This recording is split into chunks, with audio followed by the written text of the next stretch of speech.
يا نبي سلام عليك، يا رسول سلام عليك، يا حبيب سلام عليك. ضابطِ خطاب دینا چاہتا ہوں پاکستان سے خصوصی طور پر ہماری دعوت کی تشریف لائے. بہت مختصر سے وقت کے لیے تشریف لائے، لیکن میں نے آپ کو یاد ہوگا شعبان المعظم کی بابرکت راتوں میں عرض کیا تھا اس بابرکت رات کو کہ ہمارے ہاں یہ اللہ کا کرم نبی کریم علیہ السلام کی نگاہ پاک کا صدقہ ہے بے شک سبحان اللہ کہ ہماری مجالس کے اندر خود وہ انتظام فرما دیتے ہیں. سبحان اللہ جب میں اپنے وسائل کو دیکھتا ہوں، حالات کو دیکھتا ہوں، تو ایسی شخصیات کو دعوت دیتے ہوئے بہت مشکل نظر آتا ہے، لیکن جب ان کے کرم کو دیکھتے ہوں تو خود بخود انتظام ہو جاتا ہے. اور الحمدللہ اللہ نے مجھے ٹیم بھی بڑی خوبصورت عطا کر رکھی ہے جو شب و روز میرے ساتھ میری معاون ہے. میرے اپنے بیٹے ہیں، ہماری ٹیم ہے اللہ کے فضل و کرم سے جو سارے انتظامات میں ہماری مدد کرتے ہیں. اللہ ان کی اس صحیح کو کوئی منظور اور مقبول فرمائے. حضرت علامہ صاحب کی خدمت میں، پیرزادہ صاحب کی خدمت میں کئی ماہ پہلے عرض کیا تھا. پروگرام بھی بن گیا لیکن آپ کی طبیعت علیل ہو گئی، پھر تھوڑی سی تاخیر ہو گئی، پھر میں خود پاکستان جا کر عرض کیا اور آپ نے ہماری دعوت کو قبول کر لیا. پھر جب آپ کو جب ویزا سٹیمپ ہوا تو اس وقت ماہ رمضان آ گیا. فرمانے لگے آپ میری بہت مصروفیات ہیں، اشتہار وغیرہ چھپ چکے ہیں، وہ جو دوست کام کاج کرنے والے ہیں وہ بھی کہیں جی آپ کہتے ہیں. پھر میں نے کہا یار چھوڑو، تم کہتے ہو ایک جمعہ 52 جہاں پڑھتے ہیں ایک ہمارے پاس پڑھیں گے. پھر آپ سے عرض کیا، آپ نے میری دعوت کو قبول فرمایا. بہت ہی شکر گزار ہوں، بہت شکر گزار ہوں جن محبتوں سے انہوں نے نوازا. عظیم اسلامک اسکالر جنہیں انٹرنیٹ کی دنیا میں آپ شب و روز دیکھتے ہیں، حسین اور خوبصورت چہرہ دیکھتے ہیں. میری مراد خطیب الاثر حضرت علامہ پیرزادہ محمد رضا ثاقب مصطفی امیر ادارت المصطفیٰ. ذرا اندازہ فرما لیں کہ آپ کم و بیش 100 کے قریب درس قرآن کے حلقے قائم کیے ہوئے ہیں. یہ قرآن کا فیض ہے. یہ آپ کی تشریف آوری ماہ رمضان شریف میں اللہ کا قرآن کہتا ہے شہر رمضان الذی انزل فیہ القرآن. تو قرآن کے نزول کے مقدس مہینے میں اور بالخصوص سیدہ کے پاک تقریب میں آپ کا تشریف لانا اپنے لیے اعزاز سمجھتا ہوں. آئیے ذرا نعروں کی گونج میں، لیکن یہ یاد رکھیں آپ جامعہ اسلامیہ میں بیٹھے ہوئے ہیں. نعرہ تکبیر،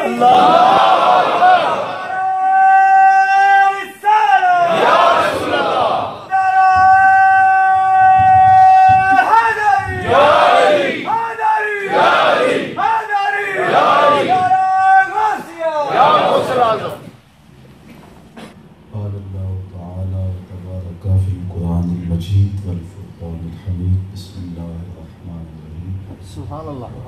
قل لا اسألكم عليه اجرا الا المودة في القربى. سبحان اللہ. وصدق رسوله النبي الكريم الرؤوف الرحيم. اللهم نقل قلوبنا بالقرآن وزين اخلاقنا بالقرآن وادخلنا الجنة.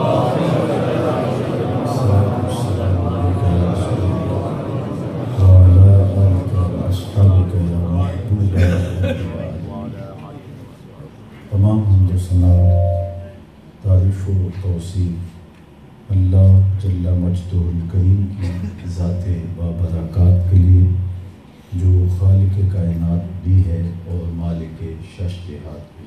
سبحان اللہ. اللہ جل وعلا کی حمد و ثنا کے بعد رسول رحمت، شفیع معظم، نبی محتشم، اللہ کے پیارے، امت کے سہارے رب کے محبوب دانائے غیوب مالک رقاب امم فخر عرب و عجم والی کون و مکان سیاہ آمکان سید انس و جان سرور لالا رخاں نیر تاباں سرنشین مہوشاں ماہ خوباں شہنشاہ حسینہ تقیمائے دوراں سر خیل زہرہ جمالاں جلوہ صبح ازل نور ذات لم یزل باعث تکوین عالم فخر آدم و بنی آدم نیر بطہا راستار ما اوحا شاہد ما طغا صاحب علم نشرہ معصوم آمنہ احمد مجتبہ حضرت محمد مصطفیٰ صلی اللہ علیہ وسلم کے حضور ناز میں اپنی عقیدتوں ارادتوں اور محبتوں کا خراج پیش کرنے کے بعد عالی مرتبت صدر مجلس حاضر میرے میزبان محتشم قبلہ قاضی صاحب زیدہ مجدہ علمہ عملہ عمرہ و شرفہ سبحان اللہ حضرات علماء کرام سامعین السلام علیکم ورحمۃ اللہ وبرکاتہ۔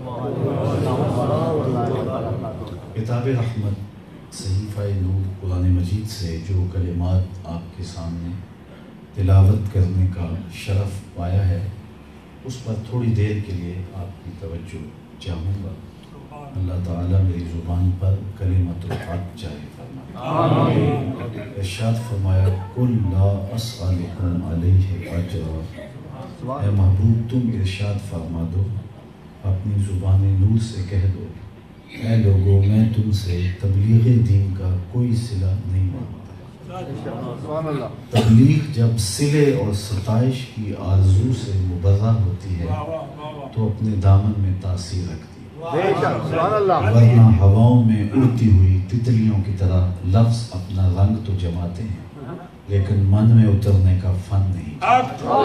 بے شک سبحان اللہ۔ جن لوگوں نے تبلیغی مسائی کو غرض سے ملوث کر دیا وہ کوئی کام نہیں کر سکے، اور جن لوگوں سے اللہ نے کام لینا تھا ان کی جد و جہد بے لوث رہی، بے شک بلکہ اللہ تعالیٰ نے اپنے پاک نبیوں کو ایسے امکان سے بھی محفوظ رکھا ہے۔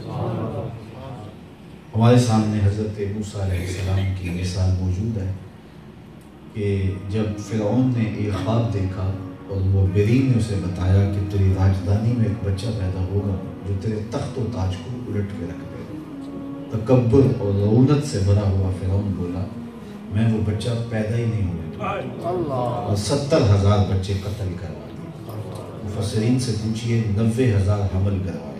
اللہ۔ اچھا لوگوں نے کہا اس طرح تو پھر نسل ختم ہو جائے گی، اس نے کہا 1 سال بچہ چھوڑ دو اور 1 سال بچے قتل کروا دو۔ جس سال وہ بچے قتل کرواتا تھا اس سال حضرت موسیٰ علیہ السلام پیدا ہوئے، اور جس سال چھوڑتا تھا اس سال حضرت ہارون علیہ السلام پیدا ہوئے۔ موسیٰ جن کا نام یوحانز ہے وہ بڑی سخت پریشان ہو گئی کہ فرعون کے سپاہیوں کو پتہ چل گیا تو میری گود سے میرا لال چھین لیں گے اور اس کو قتل کر دیں گے۔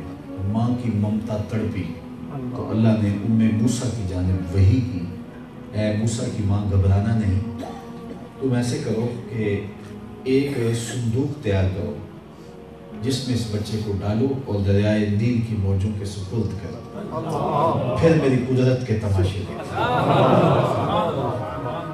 آپ کی توجہ چاہوں گا تو کہا کہ اس بچے کو دریائے نیل کی موجوں کے سپرد کر دو۔ اچھا ایسا ہی ہوا، ایک صندوق بنایا گیا جس کے بالائی حصے میں سوراخ رکھے گئے تاکہ ہوا اور روشنی کی گزرگاہ ہو، اور حضرت موسیٰ علیہ السلام کو اس میں بٹھا دیا گیا اور دریائے نیل کی موجوں کے سپرد کر دیا۔ اللہ۔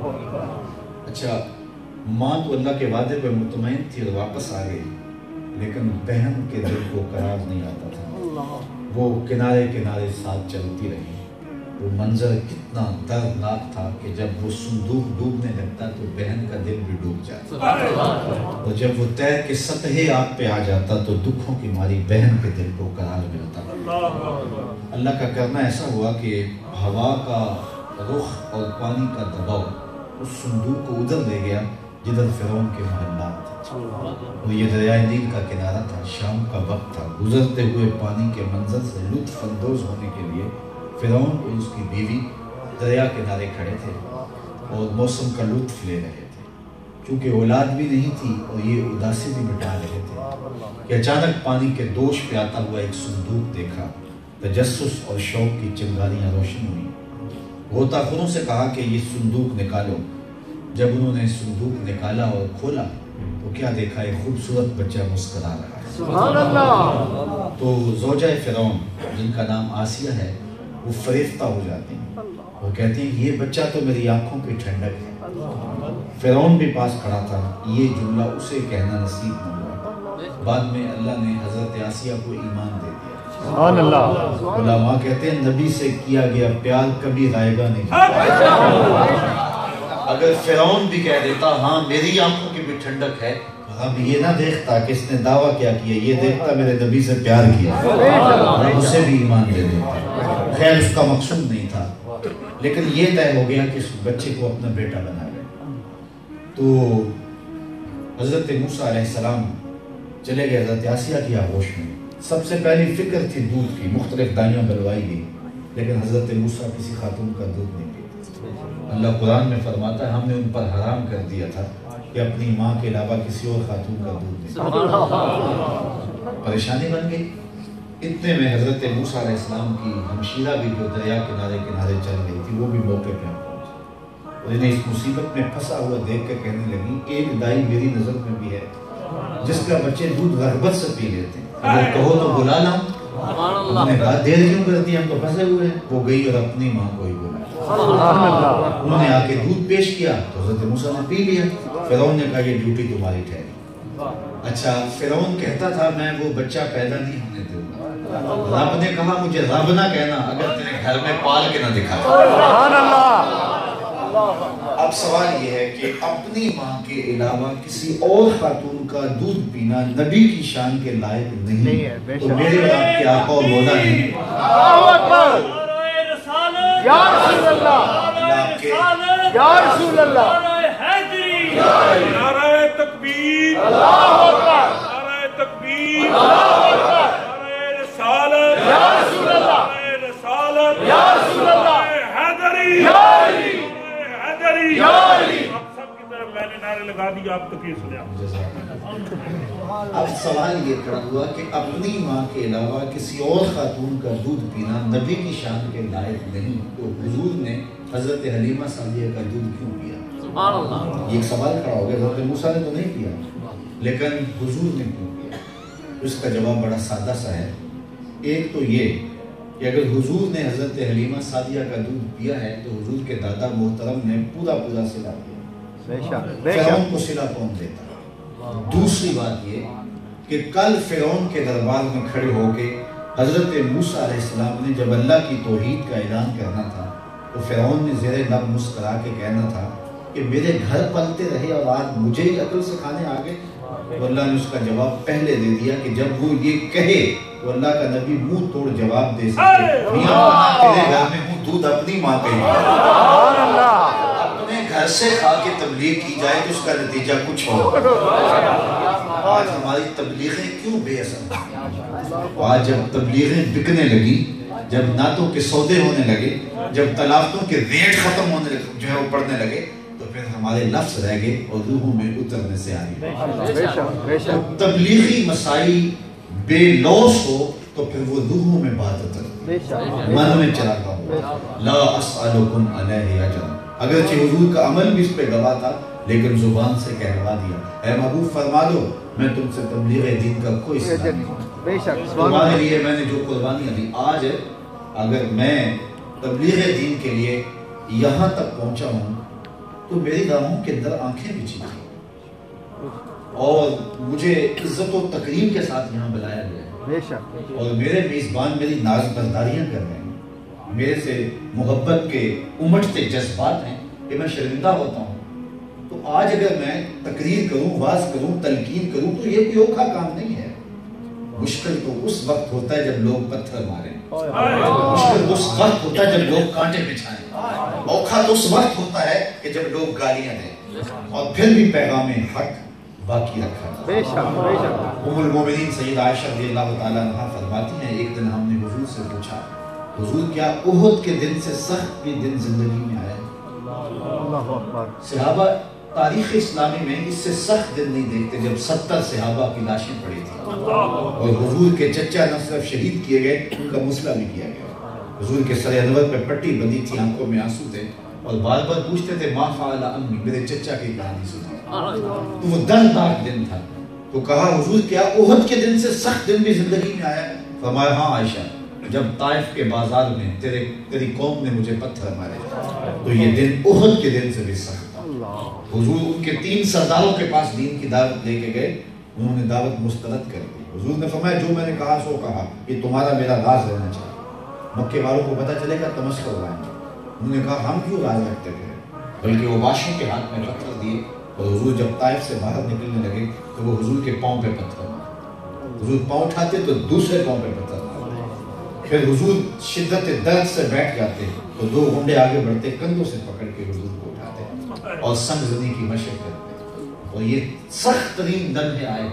لیکن سنو، جب حضور ایک باغ میں آئے تو اداس نامی غلام نے انگور پیش کیے تو حضور سے کہا گیا حضور ان کے لیے بد دعا کر دیجئے، اور فرشتے بھی عذاب کی حاضر تھے کہ اشارہ ابرو ہو ہم 2 پہاڑوں کو جوڑ دیں اور ان کی چیخیں صحابہ کے کان سنیں، لیکن حضور نے فرمایا میں رحمت بن کے آیا، بلکہ حضور نے ایک تاریخ ساز جملہ فرمایا مجھے ان کی نسلوں سے ایمان کی طرف۔ سبحان اللہ۔ کبھی تبلیغ کا صلہ دوسری نسل پہ بھی چھوڑنا پڑتا ہے۔ ہم تو تقریر کرنے کے بعد کہتے ہیں کہ صاحبہ میں فارغ کرو، اور ابھی فارغ ہو جانا چاہتا ہے، تو کبھی دوسری نسل پہ بھی اس کا اجر چھوڑنا پڑتا ہے۔ فرمایا مجھے ان کی نسلوں سے ایمان کی طرف۔ سبحان اللہ۔ اللہ، یہ دکھ سہے، تکلیفیں سہی، بچھے ہوئے کانٹے اور کھودے کے گھڑے، اذیتیں، دکھ، آلام، مصائب، تکلیفیں، کس دکھ سے نہیں گزرے۔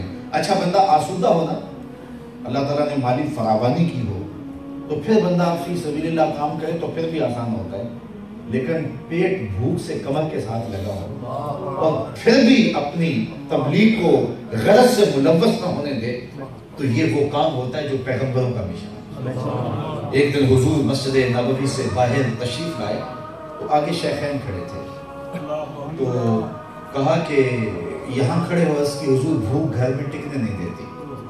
حضور فرمایا کہ تمہارے نبی کا بھی یہ حال ہے۔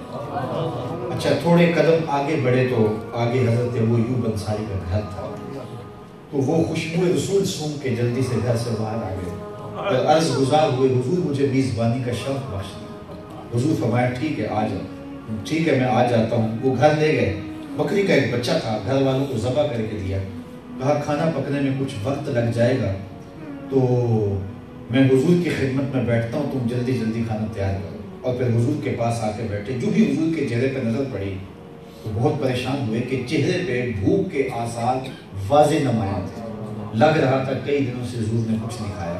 تو اجازت پا کے حضور سے اپنے باغ میں گئے اور کھجوروں کا ایک خوشہ توڑا اور حضور کی خدمت میں پیش کرتے ہوئے کہا حضور کھانا میں پکنے میں بھی کچھ وقت لگ جائے گا، یہ کھجوریں تناول کرنا۔ تھوڑی دیر کے بعد جب کھانا آیا اور دسترخوان پہ لگ گیا، عرض کی حضور تشریف لائے، اور آقا کریم جو ہی تشریف لائے اور کپڑا اٹھا اور حضور نے کھانے کو دیکھا، حضور کی چشمان برسنے لگی اور حضور نے ایک روٹی پکڑی اور چند بوٹیاں لی اور ایک خادم کو اشارہ کیا، کہا جاؤ ہمارے گھر دے آؤ، میری بیٹی فاطمہ کتنے دیر سے بھوکے بیٹھی، مالک کونین ہیں گو پاس کچھ رکھتے نہیں، 2 جہاں کی نعمتیں ہیں ان کے خالی ہاتھ۔ یار بیٹی فاقوں سے ہو میں دیکھوں کیسے تبلیغ کا تسلسل جاری رہتا ہے، لیکن بیٹی گھر فاقوں سے ہے لیکن تبلیغ کا تسلسل باقی ہے۔ لا اسألکم علیہ اجر، میں تم سے کوئی اجر نہیں مانگتا۔ اچھا کبھی ایسا بھی ہوتا ہے کہ بندہ خود تو اجر نہیں مانگتا لیکن بندہ کہتا ہے کہ چلو میں تو بھوک پیاس کاٹ لوں گا، میری اولاد کل موج کرے گی۔ حضور نے قیامت تک اپنی اولاد کے لیے صدقہ بھی حرام قرار دے دیا، زکوٰۃ بھی حرام۔ بے شک سبحان اللہ۔ یہ بھی بھوک کاٹ لیں گے، یہ بھی پیاس کاٹ لیں گے لیکن تمہارے آگے ہاتھ نہیں پھیلانا۔ لا اسألکم علیہ اجر، تم سے کوئی اجر نہیں مانگتا، الا المودۃ فی القربى۔ ہاں ایک میرا سوال ہے کہ میرے قرابت داروں سے محبت ہے، سوال یہ کھڑا ہوا کہ جب تبلیغ دین کا کوئی صلہ نہیں مانگا گیا تو قرابت داروں سے محبت تو مانگی گئی، تو یہ صلے کی صورت نہ بن جائے. تو اس کا جواب علماء نے بڑا خوبصورت دیا. حضرات مفسرین فرماتے ہیں کہ جو قربا کی محبت مانگی گئی ہے وہ قربا کی ضرورت نہیں، وہ امت کی ضرورت ہے. کیونکہ اگر وہ قربا سے جڑ جاتے ہیں تو ان کے اپنے ایمان کی حفاظت ہے. تو یہ امت کی ضرورت ہے کہ وہ قربا سے جڑے رہیں. خود حضور نے فرمایا انی انا تارک فیکم الثقلین، لوگوں میں تمہارے اندر دو بھاری چیزیں چھوڑ کے جا رہا ہوں. میں توجہ چاہوں گا چونکہ آج فتنے کا زمانہ ہے اور لوگوں کی زبانیں بھی بڑی لمبی ہو گئی. جن کو میرا پیغمبر بھی بھاری کہہ رہا ہے وہ کتنی بھاری ہوں گی. میں دو بھاری چیزیں تم میں چھوڑ کے جاتا ہوں، کتاب اللہ و اطاعتی، ایک اللہ کی کتاب اور میرے اہل بیت دولت. دونوں کے دامن کو مضبوطی سے تھام لو، لن تضلوا بعدی، میرے بعد تم کبھی بھی گمراہ نہیں. اچھا سوال کھڑا ہوا، پھر ایک اور سوال کھڑا ہو گیا، کیا قرآن کافی نہیں تھا؟ قرآن ہماری ضرورتوں کا کفیل نہیں ہے، ہمارے دردوں کا بداوا نہیں ہے، ہمارے امراض کا علاج نہیں ہے، ہر ضرورت کے لیے کافی بھی ہے، وافی بھی ہے، شافی بھی ہے. حضرت جنید بغدادی علیہ رحمہ نے ایک مرید کو صندوق دیا، کہا بیٹا اس کو لے جاؤ اور جا کے دریائے دجلہ میں پھینک آؤ، اور سنو کھول کے نہیں دیکھنا اس میں کیا ہے. کامل مرید وہ ہوتا ہے جو شیخ کے راز کی حفاظت کرے. تو اس نے صندوق اٹھایا اور دجلہ کنارے پہنچا، اور جب پھینکا تو عجیب منظر دیکھا کہ پانی نے راہی کشادہ کیا. بڑا تعجب ہوا، واپس آیا، شیخ سے عرض گزار ہوا، حضرت یہ منظر آنکھیں نہ دیکھتی تو شاید کبھی نہ پہنچتا، لیکن ایک مہمہ بن گیا ہے کہ اگر وہ اتنی ہی بابرکت شے تھی تو آپ نے پھینکوا کیوں دی، اور اگر جو ہے وہ اگر اتنی بابرکت شے تھی تو آپ نے اس کو کیوں پھینکوایا، اور اس کے لیے پانی نے بھی راہیں چھوڑ دی. وہ کیا چیز تھی صندوق میں؟ فرمایا بیٹے تم نے منظر ایسا دیکھا ہے، جب تک رات سے پردہ نہیں اٹھاؤں گا تمہیں قرار نہیں ملے. سنو میں نے تصوف کے اسرار و رموز اور قوامس پر 12 سال کی محنت شاپا سے ایک کتاب لکھی، پھر 12 سال اس کی نوک پلک سنبھالتا رہا کہ اس کا کوئی جملہ شریعت کے مزاج سے ہٹ کر، پھر 12 سال سوچتا رہا اس کتاب کو لوگوں تک پہنچاؤں کہ نہ. آج 36 سال گزرنے کے بعد میں نے فیصلہ کیا ہے قرآن کے ہوتے ہوئے لوگوں کو جنید کی کسی کتاب کی ضرورت نہیں. جب قرآن اتنا کافی ہے، اتنا وافی ہے، اتنا شافی ہے، تو پھر اہل بیت کے دامن کو تھامنے کی کیا ضرورت تھی؟ تو کہا میں دو چیزیں چھوڑ رہا ہوں. جب قرآن ہر ضرورت کو پورا کر رہا ہے تو پھر اہل بیت کے دامن کو تھامنے کی کیا ضرورت؟ تو اس کا سادہ سا جواب ہے، ایک ہوتی ہے تھیوری اور ایک ہوتا ہے پریکٹیکل. ایک ہوتا ہے علم اور ایک ہوتی ہے اس کی عملی مشق. اگر اسلام کی تھیوری دیکھنی ہے تو قرآن موجود ہے، اور اگر پریکٹیکل دیکھنی ہے تو کربلا کے تپتے ہوئے دیگزار میں حسین ابن علی کا کردار موجود ہے. تو کہا دونوں کے دامن کو مضبوطی سے تھام لو، کبھی بھی نہیں چھوڑنا. اگر تم کتاب رحمت کے دامن کو تھام لو گے تو کبھی بھی گمراہ نہیں. اچھا ایک اور بات یہاں کرنا چاہتا ہوں، گمراہ وہ نہیں ہوگا جس نے دونوں کے دامن کو تھام لیا. اگر کسی ایک کے دامن کو بھی چھوڑ دیا تو گمراہ ہو جائے گا. امت میں 72-73 فرقے اس لیے بنے، کسی نے قرآن کا نام تو لیا لیکن اہل بیت کا دامن چھوڑ دیا، اور کس نے اہل بیت کے دامن کی بات تو کی، قرآن میں شک کیا تو گمراہیاں مقدر بن گئی. تمہیں مبارک ہو، تمہارے ایک ہاتھ میں قرآن ہے، دوسرے ہاتھ میں اہل بیت نبوت کا دامن. اور دونوں کے دامن مضبوطی سے پکڑ لو، تم کبھی بھی گمراہ نہیں. آج لوگ یہ کہتے ہیں کہ نسبتیں فائدہ نہیں دیتی.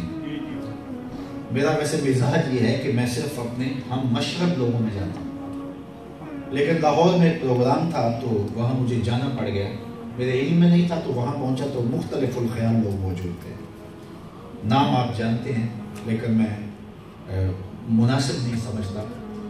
تو میرے مکتبہ فکر سے تعلق نہیں تھا، تو اس نے کھڑے ہو کے عمل پر زور دیتے ہوئے کہا. ایک حافظ کی آمین تھی اور وہ ننہال کی جانب سے، میں گیا تو ددھیال کی جانب سے وہ صاحب آئے ہوئے تھے. انہوں نے زور دیتے ہوئے کہا جی قرآن پہ عمل کر لو. زور ہم بھی دیتے ہیں، لیکن اس نے اتنے زور سے کہتے ہوئے آگے یہ بات کہی کہ لوگوں عمل کرو، عمل کرو. نبی تو سکی بیٹی کو بھی نہیں بخشا سکتا. تو جتنے لوگ میرے ہم خیال تھے مجھے دیکھنے لگے تو میں نے ان کو اشارے سے کہا کہ ذرا رکو. جب میری باری آئے گی تو پھر میں ضرور کچھ بات سبحان کروں گا۔ اللہ۔ میں دل میں دعا مانگتا رہا کہ مالک میں کوئی خطیب تو ہے نہیں، میں تو پٹی پہ بیٹھ کے 10 سے قرآن دینے والا شخص ہوں، تو اس نے بڑی زوردار بات کر دیا، تو میری زبان پر کوئی لفظ رکھ دے جس سے اس کی بولتی بند ہو جائے۔ تو میں کوئی مفہوم سوچنے کی بجائے یہ دعائیں مانگتا رہا۔ تو خیر جب وقت آیا تو میں مائک پہ آیا تو میں نے کہا لوگوں آپ نے ابھی سنا کہ عمل کر لو، نبی تو سکی بیٹی کو بخشوا نہیں سکتا۔ میں نے کہا صاحب تم اس کی بات کرتے ہو جو سکی بیٹی کو بخشوا نہیں سکتا، ہم اس کے قصیدے پڑھتے ہیں جس نے کہا فاطمہ تو جنتی عورتوں کی سردار ہے۔ تم اس کی بات کرتے ہو جس کے چاہنے سے کچھ نہیں ہوتا، ہم اس کے تذکرے کرتے ہیں جس کی انگلی اٹھے چاند کے ٹکڑے ہو جائے، سورج پلٹ کے اثر کے وقت پہ آ جائے، تو سڑیاں کھجوراں ہوگا جائیں، پتھراں کلمے پڑھا قطرے کو سمندر ذرے کو ستارہ کرتے ہیں، کونین کو خم آ جاتا ہے جب زلف سوارا کرتے ہیں۔ پتہ نہیں تم نے کس کی بات کی ہے کہ جس کے چاہنے سے کچھ نہیں ہوتا، ہم تو اس نبی کو مانتے ہیں جو چاہ لے تو خدا قبلے بدل دے۔ قبیلہ بنو سلمہ کی مسجد ہے، 4 رکعتی نماز ہے، 2 رکعتیں ابھی پڑھی ہے کہ خاطر عاطر میں آیا قبلہ بدل جائے تو کیا ہو۔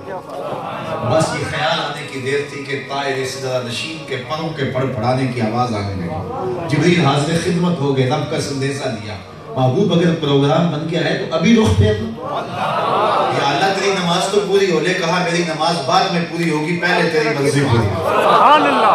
حالت نماز نہ اللہ یار، ہم نے تو نماز کا وقت بدلنا ہو تو ایک دن پہلے بتاتے ہیں نا کل سے نماز ظہر اتنے بجے ہوگی، اگر اسی دن بتائیں گے تو مقتدی تو آئیں گے پہلے کو، ہم آئیں 2 بجے کے حساب سے 2:15 بجے، لیکن یہاں نماز نہیں، یہاں قبلہ بدلنا۔ سبحان اللہ۔ ایک دن دے دیا جاتا کہ آج پڑھ لی سو پڑھ لی، کہا نہیں محبوب ابھی رخ پھیر لو، اس لیے کہ وہ نماز ہی نہیں ہے جس میں تیری مرضی نہیں۔ پھر میں کہاں لے جاؤں اس فکر کو، صرف ہمت بسوء شیخ و امثال آز معظمین، گو بجناب رسالت ما بچندی بدتر از استغراق گاؤ خرے خود است۔ وہ کاغذ جل جائیں جہاں یہ لکھا ہے کہ نماز میں نبی کا خیال آ جائے تو نماز ٹوٹ جاتی ہے، نہ جانے کہاں بیٹھ کے لکھ دیا گیا۔ میں کہتا ہوں خیال نہ آئے تو نماز ہوتی نہیں ہے۔ اصل نماز ہے یہی، روح نماز ہے یہی، میں تیرے روبرو رہوں تو میرے روبرو رہے، دل میں ہو یاد تیری در پہ سرے نیاز ہو، وہ بھی کوئی نماز ہے، یاد نہ ہو نماز۔ حضرت قاسم بن مالک بخاری کی روایت ہے، حضور کے پیچھے نماز پڑھتے تھے، خود فرماتے ہیں باب ثلاثۃ الذین خلفوا، اور یہ وہ صحابی جن کی توبہ کا اعلان اللہ نے قرآن میں کیا ہے۔ سبحان اللہ۔ وصلی قریبا منہ، جب میں نماز پڑھتا تھا حضور کے نیڑے پڑھتا تھا۔ اچھا قریب کیوں پڑھتا تھا؟ ثواب زیادہ ہوئی ہے، غرض ہو سکتی ہے، اگر وہ نہ بتاتے تو شاید ہمیں کوئی دوسری بات کرنے نہ دیتا، لیکن انہوں نے خود بتا دیا کہ میں قریب نماز کیوں پڑھتا تھا۔ وصلی قریبا منہ، جب نماز پڑھتا حضور کے نیڑے پڑھتا، کیوں؟ فَأُصَارِكُهُمْ نَظْمًا، اس لیے کہ نماز بھی ہوتی ہوتی اور چوری چوری حضور کا دیدار بھی ہوتا ہے۔ اقبال بھی بولا کر تیرا شوق نہ ہو میری نماز کا امام، میرا قیام بھی حجاب، میرا سجود بھی حجاب۔ اصل نماز ہے یہی، روح نماز ہے یہی، میں تیرے روبرو رہوں تو میرے روبرو رہے، دل میں ہو یاد تیری در پہ سرے نیاز ہو، وہ بھی کوئی نماز ہے، یاد نہ ہو نماز ہو۔ اللہ اکبر۔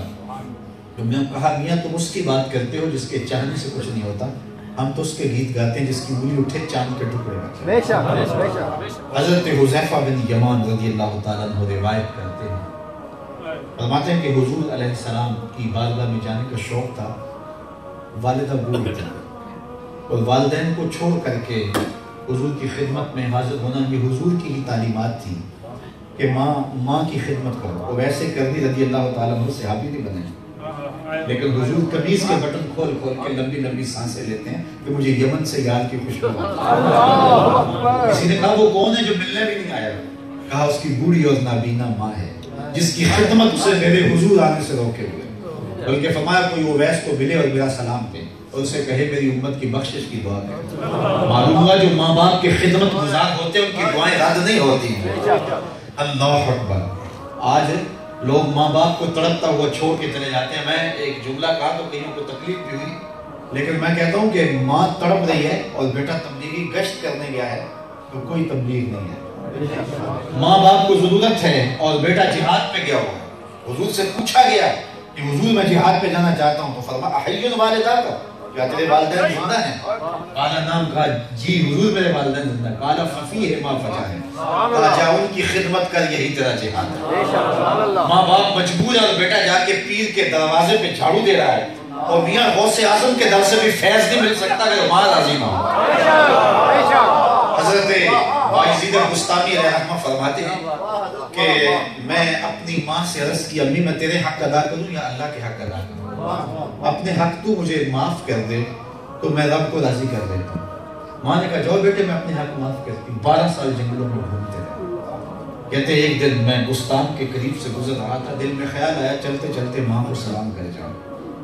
اچھا کہتے ہیں میں دروازے پہ دستک دینے لگا، سرد رات تھی، اس احساس نے مجھے روک لیا کہ ساری زندگی ماں کو سکھ تو دیا کوئی نہیں، اب دکھ دیتے ہو کہ ماں تیرے لیے بستر سے اٹھے گی اور دروازہ کھولے گی؟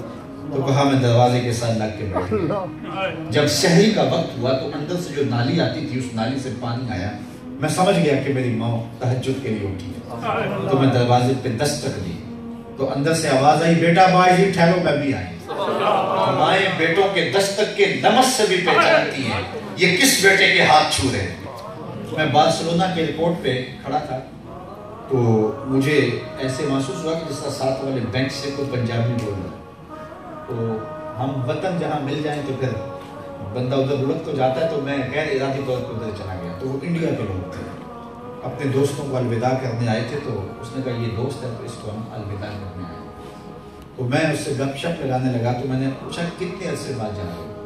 اس نے کہا 27 سال 3 ماہ آیا تھا، یہاں ایسے مسائل بنے تو میں الجھ گیا، تو اب اتنے عرصے کے بعد میرے مسائل حل ہوئے ہیں تو میں جا رہا ہوں۔ اور بڑی حسرت بڑے لہجے میں کہنے لگا کہ پتہ نہیں اب میرے گھر والے بھی مجھے پہچانتے ہیں نہیں پہچانتے۔ خود فوان شباب تھا جب میں آیا، اب بڑھاپا ہے، داڑھی بھی سفید ہو گئی، پتہ نہیں گھر والے پہچانتے ہیں نہیں پہچانتے۔ میں نے کہا کوئی اور پہچانے نہ پہچانے، ماں تیرے قدموں کی آواز سے پہچانتی کہ یہ آواز میرے بیٹے کے قدموں کی لگتی ہے۔ حضرت باعزید نے 12 سال بعد دستک دی، تو کہتے ہیں اندر سے آواز آئی بیٹا باعزید ٹھہرو میں آئی۔ کہا تھوڑی دیر کے بعد جب ماں آئی تو میرے بکھرے ہوئے بال، حالت پراگندہ، پھٹے کپڑے، تو ماں کی آنکھوں میں آنسو آ گئے اور ایسے ہاتھ پھیلا کے میری ماں نے کہا اے اللہ میرا بیٹا باعزید تیری طلب میں نکلا تھا، تو نے ابھی تک اسے اپنا قرب نہیں دیا۔ حضرت باعزید کہتے ہیں 12 سال کی ریاستوں سے جو کچھ نہیں ملا تھا ماں کے اٹھے ہوئے ہاتھوں سے مل گیا۔ میں نے کہا مالک میں تجھے کہاں ڈھونڈ رہا ہوں اور تو کہاں موجود ہے؟ تو ماں باپ کی خدمت، ماں باپ کی نوکری یہ سعادت مندی ہے۔ اور میں آپ کو ایک اور نسخہ بتاؤں، بزرگوں نے لکھا ہے، تصوف والوں نے لکھا ہے کہ جو شخص روزانہ اپنے ماں باپ کے لیے مغفرت کی دعا کرے اور اس میں ناغہ نہ کرے، اہتمام کے ساتھ روزانہ اپنے ماں باپ کے لیے مغفرت کی دعا کرے، ساری زندگی اس کے رزق میں بے برکتی نہیں آ سکتی۔ اللہ تعالیٰ اسے خاص اگر آپ مجھے اجازت دیں تو میں حضور کی خدمت میں حاضر ہوں اور حضور سے جا کے آپ کے لیے اور اپنے لیے مغفرت کی دعا کرواؤں گا۔ تو میری ماں نے مجھے اجازت دے دی کیونکہ صحابہ کی شدید آرزو ہوتی تھی کہ حضور کے ہاتھ اٹھ جائیں، انہیں پتا تھا یہ اٹھے ہوئے ہاتھ خالی نہیں موڑے جائیں۔ اجابت کا صحرا عنایت کا جوڑا، بلند بن کے نکلی دعائے محمد صلی اللہ علیہ وسلم۔ ماں کو یہ لالچ دی اور حضور کی خدمت میں حاضر ہوا۔ اچھا حضور کا طریقہ یہ تھا کہ جب کسی کے ہاں حضور تشریف لے جاتے تو اس کے دروازے پہ دستک دیتے اور 3 مرتبہ السلام علیکم السلام علیکم السلام علیکم کہتے۔ اگر جواب آتا تو ٹھیک، ورنہ حضور واپس تشریف لے آتے۔ یہی ادب ہے، کسی کے دروازے پہ جا کے جم کے دھرنا دے کے بیٹھ کے جانا چاہیے۔ اگر وہ جواب دے رہا ہے تو ٹھیک، ورنہ کوئی مصروفیت ہوگی، گھر پہ نہیں ہوگا، کوئی مسئلہ ہوگا پھر کبھی صحیح۔ اور میرا خیال ہے یہ موبائل کا ادب بھی اس سے سمجھ لینا چاہیے کہ 3 مرتبہ اگر بیل ہوئی ہے اور اگر کسی نے جواب نہیں دیا تو پھر کبھی صحیح۔ تو ہم تو بچے کو کہتے ہیں چلو یہ میں تھک گیا ہوں اب تو پکڑ لے، اور جتنی دیر تک تیری ہمت ہے بیل کرتا رہے۔ اور وہ بندہ بسا اوقات نماز میں ہوتا ہے اور یہ موبائل ایسا ہے اس کو کھول لے تو بند کرنا یاد نہیں رہتا، بند کر لے تو کھولنا یاد نہیں رہتا، تو نماز میں بجنے لگ جاتا ہے۔ پھر نمازی سارے وظیفے چھوڑ کے نا جب سلام کرتا ہے تو بندہ ڈھونڈتا ہے کہ کس کے بیل پہ موبائل پہ بیل آئی تھی، اور وہ بیچارہ ایسے ہوتا ہے کہ میں زمین میں دنس جاؤں۔ تو 3 مرتبہ حضور کسی کے دروازے پہ دستک دیتے، السلام علیکم کہتے۔ یار زندگی گزارنے کا ڈب سیکھنا ہے تو آنا کے نال سے 3 مرتبہ حضور دیتے آواز، اور اگر آواز نہیں آتی تو حضور جو ہے وہ تشریف فرما جاتے۔ ایک صحابی کے دروازے پہ حضور گئے، السلام علیکم کہا، انہوں نے سن لیا، دروازے کے پاس ہی کھڑے تھے، لیکن بڑے بھولے لہجے میں کہا وعلیکم السلام، کیا آواز دروازے سے باہر نہیں جائے؟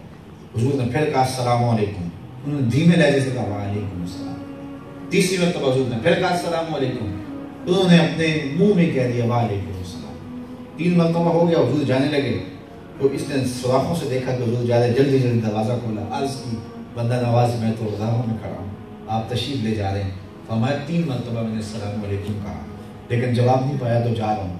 عرض کی حضور میں نے 3 مرتبہ سنا تھا، میں نے جواب بھی دیا، لیکن میں ہولے ہولے قصداً بولتا تھا، میری آرزو یہ تھی حضور بار بار سلامتی کی دعا دیتے ہیں، تیرے اوپر سلامتی ہو، تیرے اوپر سلامتی ہو، تیرے اوپر سلامتی ہو۔ تو صحابہ کی آرزو تھی کہ حضور کے ہاتھ اٹھ جائیں اور حضور دعا فرمائیں۔ حذیفہ بن یمان کہتے ہیں میں حضور کی خدمت میں حاضر ہوا، اپنی ماں سے اجازت لے کے، شرط یہ تھی کہ میرے لیے اور اپنے لیے تم نے حضور سے مغفرت کی دعا کروائی۔ اچھا نماز مغرب کا وقت تھا، حضور نے نماز پڑھائی، سلام پھرا تو میرے جی میں تھا عرض کروں، لیکن حضور نوافل میں ایسے مشغول ہوئے کہ میں عرض نہ کر پایا، حتیٰ کہ وہیں عشاء کا وقت ہو گیا، عشاء کی اذان پکاری جانے لگی، حضور مصلی پہ آئے، نماز پڑھائی، سلام پھرا تو میرا دل پھر دھڑکنے لگا کہ ماں نے جاتے ہی پوچھا کہ حضور سے دعا کروائی تھی، حضور نے کیا کہا تھا، اور میں تو عرض بھی نہیں کر سکا، تو اس شرط پہ چھٹی لے کے آیا ہوں تو میں حضور سے عرض کروں۔ میں آگے جانے لگا، حضور خود ہی اٹھے اور کاشانہ عائشہ رضی اللہ تعالیٰ عنہ کی جانب بڑھ گئے۔ کہتے ہیں کہ میں غیر ارادی طور پہ حضور کے پیچھے چل گیا، کیونکہ میرے اندر بے چینی تھی کہ میں نے حضور سے اپنے لیے اور اپنی ماں کے لیے مغفرت کی دعا کروانی ہے، تو حضور تیزی کے ساتھ تشریف لے جا رہے ہیں، تو میں بھی جب چلا تو میرے قدموں کی ہٹ کچھ تیز ہو گئی، تو جب آواز تھوڑی سی پیدا ہوئی تو حضور رخ پھیرے بغیر فرمایا من ھذا، حذیفہ تو میرے پیچھے پیچھے کون آ رہا ہے؟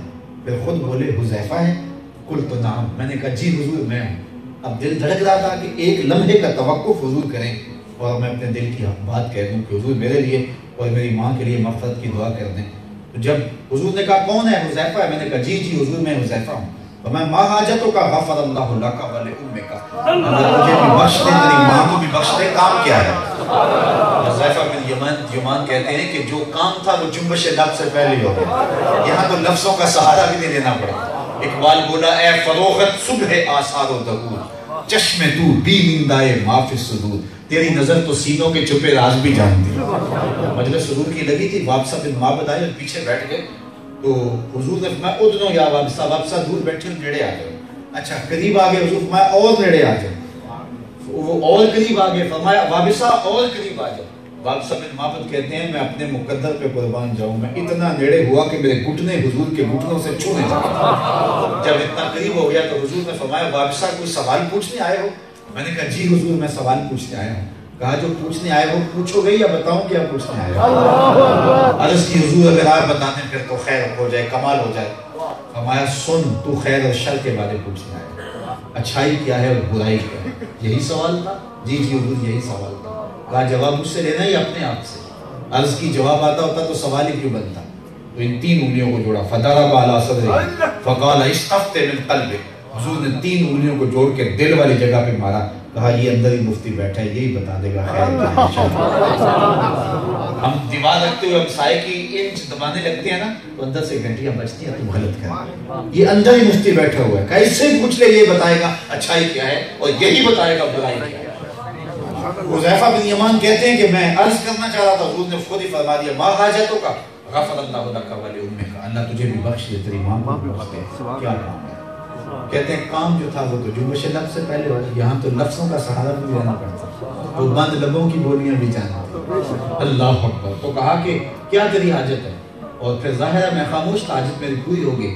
حضور نے خود ہی وقفہ سکوت توڑتے ہوئے فرمایا حذیفہ سنو، ابھی ایک فرشتہ آیا ہے جو آج سے قبل دنیا پر نہیں آیا، آج پہلی مرتبہ 2 کام کرنے کے لیے آیا، ایک تو مجھے سلام کرنے آیا ہے اور دوسرا مجھے خوشخبری دینے آیا ہے کہ آپ کی بیٹی فاطمہ جنتی عورتوں کی سردار، حسن اور حسین جنتی جوانوں کے سردار۔ تو یہ اعزاز نبی کی نسبت سے نصیب ہوتا ہے نا، بلکہ حضرت نے کتنے دل نشین میں اقبال کے اس انداز کو پیش کیا، مریم از یک نسبت عیسیٰ عزیز، حضرت مریم عزیز روزگار بھی ہیں، زمانے میں ان کو جو مقام ملا ہے ان کے نام کے قصیدے قرآن میں پڑھے، اور سورہ مریم قرآن کے دامن میں موجود ہے، ان کے نام کی صورت اتاری ہے. تو یہ عزت اور یہ مقام انہیں کیسے ملا؟ کہا اس لیے کہ وہ حضرت عیسیٰ کی ماں ہے. مریم از یک نسبت عیسیٰ عزیز، حضرت عیسیٰ علیہ السلام کی ایک نسبت سے وہ ان کی ماں ہونے کے ناطے سے عزیز روزگار ہیں. آج سے نسبت حضرت زہرا عزیز، اور 3 نسبتوں سے حضرت زہرا عزیز روزگار. پہلی نسبت نور چشم رحمت للعالمین، امام اولین و نور چشم رحمت للعالمین. صحیح حدیث میں آتا ہے فَأَجْلَسَهَا فِي مَجْلَسٍ، جب سیدہ فاطمہ آتی حضور اٹھ کے استقبال کریں اور اپنی مسجد کے اوپر بیٹھا. اور آپ نے 1000 بار یہ جملہ سنا کہ حضور نے فرمایا فاطمہ میرے جگر کا ٹکڑا ہے. یار آج میں اپنی بیٹی کو کہوں کہ میرے جگر کا ٹکڑا ہے، آپ کہیں اپنی بیٹی کو میرے جگر کا ٹکڑا ہے، وہ بڑی بات نہیں ہے. جس زمانے میں بیٹیاں زندہ تربوت کر کے باپ فخر کرتا تھا، اس زمانے میں میرے رسول نے کہا کہ میری بیٹی میرے جگر کا ٹکڑا ہے. یہ صرف کلمہ محبت کے طور پہ ہی نہ لیں، یہ کلمہ جہاد بھی ہے. اس زمانے میں بیٹی کی توقیر اور بیٹی کی عزت. میں تمام طبقات زندگی سے تعلق رکھتا ہوں، تو گجرانوالہ کلاک مارکیٹ سے میں گزر رہا تھا، ایک بوڑھے شخص کو میں نے دیکھا کہ اس نے اپنی پشت کے اوپر بوری لادی ہے اور جا رہا ہے. شناسائی تھی میری اس سے، تو میں رک گیا. میں نے اسے پوچھا کہ آپ اس بڑھاپے میں کیوں کام کر رہے ہیں؟ مجھے اس کا لہجہ کبھی نہیں بھولتا. اس نے ایسے انگلی کھڑی کی اور آنکھوں میں نمی تھی. اس نے کہا مولوی صاحب ابھی میری ایک بیٹی رہتی ہے جس کی میں نے شادی کر دی. تو میں سوچ میں پڑ گیا کہ یہ باپ تو بیٹی کو زندہ تربوت کرتا تھا، اور آج اس کے ہاتھ پیلے کرنے کے لیے یہ کبڑی ہوئی جو ہے وہ پشت کے اوپر بھی بوریاں لاتا ہے. اور بھائی اوور ٹائم لگا رہا ہے. یہاں کتنے لوگ ہیں جو پردیس کاٹ رہے ہیں اپنی بہنوں کی شادیوں کے لیے. تو یہ بہنوں کے لیے پیار اور بیٹیوں کے لیے محبت کس نے دی؟ تو جواب ایک ہی آئے گا، آمنہ کے نام کیا تھا. کہا میرے جگر کا ٹکڑا ہے سیدہ فاطمہ زہرا رضی اللہ تعالی عنہا، نور چشم رحمت للعالمین، امام اولین و آخرین. دوسری بات کہی بانو تاجدار حلقہ، مرتضی مشکل کشا شیر خدا. اللہ اکبر. ان کو یہ نسبت ہے کہ مولا کائنات کی زوجہ محترمہ. اچھا بڑے باپ کی بیٹی کا کہیں نکاح ہو جائے تو اس کے نخرے نہیں دیکھے جاتے، لیکن حضرت سیدہ زہرا کی اگر سیرت دیکھیں تو مولا کائنات کے گھر میں پہنچتی ہے تو چکی بھی خود پیستی. آسیہ گرداؤں قرآن سلا، وال نے کتنا خراج پیش کیا کہ چکی بھی چل رہی ہے قرآن بھی چل رہا ہے. آج زمانے میں اگر آپ کو حسین جیسا بیٹا نظر نہیں نہ آتا تو فاطمہ جیسی ماں بھی تو نہیں نا. نبی کے گھر کی ہے عظمت نبی سے سنتے ہیں، علی کے گھر کی ہے عزت علی سے سنتے ہیں. وہ جس نے معزز کیا گھرانے کو، حسین پال کے جس نے دیا زمانے. یہ ساری زندگی احسان نہیں دیا جاؤ. تو ایک بات تو بچن میں آ جاتا ہے. اقبال کہتا ہے رشتہ آئین حق زنجیر پاس فرمانے جناب مصطفیٰ، ورنہ گردے تربتش گردید میں سج رہا برخاک او پاشید میں.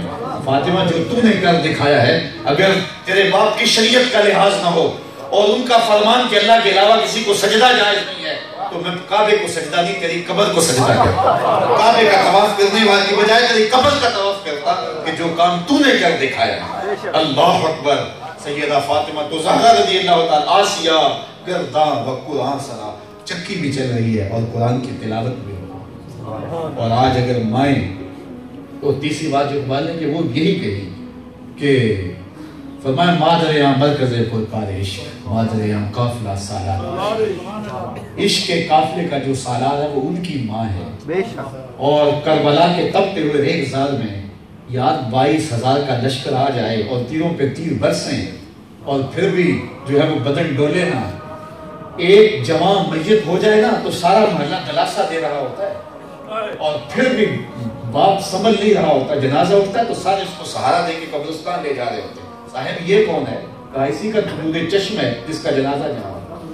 اور پھر 72 لاشیں کندھوں پہ اٹھا کے خیموں تک لاتے ہیں اور حسین ابن علی پھر بھی استقامت کے ساتھ کھڑے ہیں. یہ فاطمہ کے دودھ کی تاثیر ہے. یہ اثر دکھایا دودھ نبوت نے اور یہ اثر دکھایا سیدہ فاطمہ کے دودھ. اقبال کہتا ہے کہ جو انہوں نے کام کیا وہ کائنات میں وہ کر نہیں سکتا کہ انہوں نے حسین پال کے زمانے کو دیا ہے. اللہ اکبر. تو حضرت نبی رحمت صلی اللہ علیہ وآلہ وسلم کی یہ صاحبزادی قیامت تک آنے والی خواتین کے لیے ایک نمونہ ہے. بے شک اللہ اکبر. وہ کیا اقبال نے کہا کہ کیسا خراج پیش کیا ہے. اقبال کہتا ہے کہ مادراں را اسوائے کامل بتو مزرائے تسلیم را حاصل بتو. تسلیم کی کھیتی کا اگر حاصل دیکھنا ہو تو فاطمہ ہے، اور اگر اسوائے کامل ماؤں کے لیے دیکھنا ہو تو وہ فاطمہ تو زہرا رضی اللہ تعالیٰ. آج کی ماں کہتی ہے میرے بچے ہیں اور میں ان کی خدمت کروں یا میں نماز پڑھوں، میرے لیے تو مسئلہ ہے، لیکن تاریخ بتاتی ہے کہ سیدہ فاطمہ تو زہرا رضی اللہ تعالیٰ عنہا چکی بھی پیستی ہیں، مشکیزے میں پانی بھی لاتی ہیں، اور جو ہے وہ بچوں کی تربیت بھی کرتی ہیں، گھر کا کام کاج بھی کرتی ہیں، اور جب شام ہوتا ہے تو مصلی بچھا لیتی ہیں اور اللہ کے حضور لمبے سجدے کرتی ہیں. تشنگی پوری نہیں ہوتی. ایک رات اللہ کی بارگاہ میں عرض گزار ہوتی ہے، مالک تیری راتیں اتنی چھوٹی ہیں، تیری بندی کا ذوق بندگی ہی پورا نہیں ہوتا، ایک رات اتنی لمبی بنا دے جی بھر کے تجھے سجدہ ہی کر سکتا. تو آج مائیں اس اسوائے نور کو اختیار کرے اور سیدہ آمنہ سیدہ فاطمہ سلام اللہ علیہا کی زندگی کو اپنے لیے خزر راہ بنائیں. آج امت مسلمہ ذلت و رسوا کے گڑھے میں گر گئی ہے. علامہ اقبال نے ایک 2 لفظی نسخہ بتایا امت کو اٹھا کے پستیوں سے بام عروج تک پہنچانے کا. کوئی عمل تو کرنے والا ہو. حکیم الامت کہتے ہیں اگر پندے سے درویش پذیری ہزار امت بمیرت تو نہ میری بطول باش و پنہا شو عزیز کہ درا ہوش شبیر بگیری. کہا کہ اگر درویش کی ایک نصیحت مان لے 1000 امت مر جائے گی لیکن امت مسلمہ تجھے زوال نہیں ہے. اور وہ کیا ہے نقطہ، وہ نسخہ کیمیا کیا ہے؟ کہا بطول بن جا اور زمانے کی نظروں سے پوشیدہ ہو جا، پھر تیری آغوش میں بھی حسین ابن علی کے جانشین جنم لیا کرے. سبحان اللہ. حضرت سیدہ آمنہ سیدہ فاطمہ سلام اللہ علیہا کا اسوہ نور زندگی بخش ہے اور قیامت تک آنے والی خواتین کے لیے ایک مکمل کامل اور اکمل نمونہ ہے. آج میں خراج پیش کرتا ہوں کہ اس ماحول میں سیدہ پاک کے نام کی یہ کانفرنس منعقد کر کے ایک شعور بیدار کیا اور ہم اپنے گھروں کے اندر اس خوشبو کو پھیلائیں اور سیدہ فاطمہ سلام اللہ زہرا سلام اللہ علیہا کی سیرت اور آپ کا کردار اور آپ کی زندگی کے شب و روز اور آپ کے فضائل و مناقب اپنی بیٹیوں کو اور اپنے گھروں کے اندر رکھیں. اور جب وہ اس کا پہ عمل پیرا ہوں گی تو ایک نئی قوم، زندہ قوم، توانا قوم، باشعور قوم بن کے جو ہے وہ میدان عمل میں آئے گی. ورنہ دنیا کے اوپر آج 1 ارب 50 کروڑ مسلمان ہیں لیکن خانمہ برباد ہو رہے ہیں، رسوا ہو رہے ہیں، کٹ بھی ہم رہے ہیں، لٹ بھی ہم رہے ہیں، ذلت و رسوائی کے گڑھے میں بھی ہم گرے ہوئے ہیں. آج ہے رسوا زمانے میں کلاہ لالا رنگ جو سراپا نازتے ہیں آج مجبور نیاز. آج ذلت رسوائی ہمارا مقدور بن گئی، لیکن آج اگر ہم ان کے نقوش پاک و خضر راہ بنا لیں تو پھر ہمارا راستہ کشادہ ہوتا چلا جائے گا اور اچھی مائیں اچھی قوم فراہم کر سکتی ہیں. اور ہمارے لیے باقی قوموں کے لیے تو کوئی ایسا نمونہ نہیں ہے، ہمارے سامنے کامل اور اکمل نمونہ سیدہ پاک کا ہے جس سے روشنی حاصل کر کے زندگی کے سارے اجالے حاصل کیے جا سکتے ہیں. قدرت اللہ شہاب نے ایک بات لکھی اور آخر میں وہی بات عرض کر کے اپنی گفتگو ختم کر دوں گا. وہ کہتے ہیں کہ میں ایک گاؤں سے گزر رہا تھا تو وہاں میں نے دیکھا کہ ایک مولوی صاحب مسجد میں خطاب کر رہے ہیں تو کوئی ان کا لہجہ ایسا نہیں تھا کہ وہ بڑے اچھے خطیب ہیں یا پڑھے لکھے عالم لگ رہے تھے، لیکن ان کی ایک بات میری روح میں اتر گئی. انہوں نے کہا کہ سیدہ پاک سلام اللہ علیہا جو حضور کو کہتی تھی حضور کبھی نہیں ٹالتے تھے. تو کہتے ہیں کہ میرے کو کام رکے ہوئے تھے، میں نے وہ نقطہ ان سے لے لیا اور پھر جب میں نے استغاثہ حضور کی بارگاہ میں سیدہ پاک کے وسیلے سے کیا تو میرا فوراً کام ہو گیا. تو جب بھی کوئی مشکل بنے تو سیدہ پاک کے وسیلے سے حضور کی بارگاہ میں استغاثہ کیا جائے تو موڑا نہیں جاتا. یہ خوش نصیب لوگ ہیں آج جو اپنے سارے دکھڑے اور سارے مسائل اور سارے آلام سیدہ پاک کے حوالے سے پیش کر رہے ہیں. اللہ اپنی رحمتوں کے سائے میں رکھے. جی چاہتا ہے اس شام نو میں محشر دی فجر تک روک لواں، جے وس چلے میرا تے سونے نو حشر تک روک لواں. نہ نظر کرم دی چاہت مکے، نہ یہ بات مکے، نہ یہ رات مکے، مگر دل کے ارمان پورے ہوئے تھے ابھی یہ غضب ہو گیا کہ سحر ہو گئی. وآخر دعوانا ان الحمدللہ. اللہ اکبر.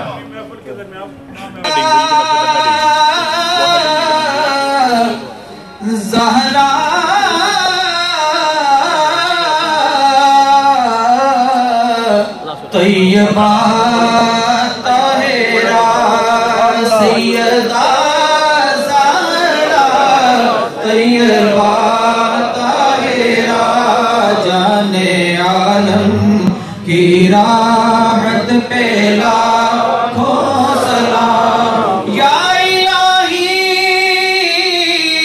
صدقہ آل رسول یہ سلام جن دوستوں نے جو بھی کلام شریف پڑھی اپنا دائیں ہاتھ اوپر کر کے قبلہ پیرزادہ صاحب کے مل کر دیں جزاک اللہ تمام بھائیوں سے درخواست ہے تمام مہمانوں سے کہ افطاری کا بھی انتظام ہے کھانے کا بھی کوئی صاحب بھی بغیر کھانا تناول تشریف نہ دے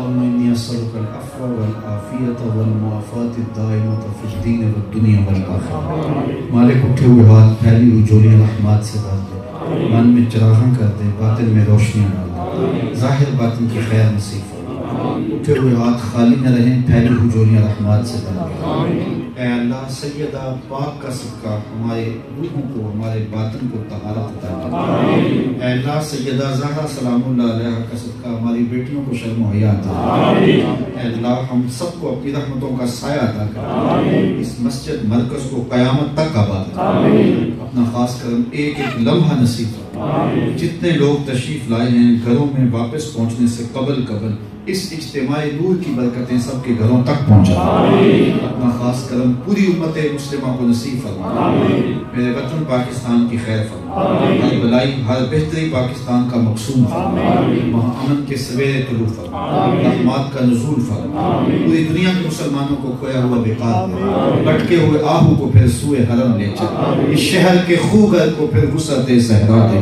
میں بلبل نالا ہوں اس اجڑے گلستان کا تاثیر کا سائل ہوں محتاج کو داتا دے اللہم اید الاسلام والمسلمین اللہم عز الاسلام والمسلمین صلی اللہ تعالی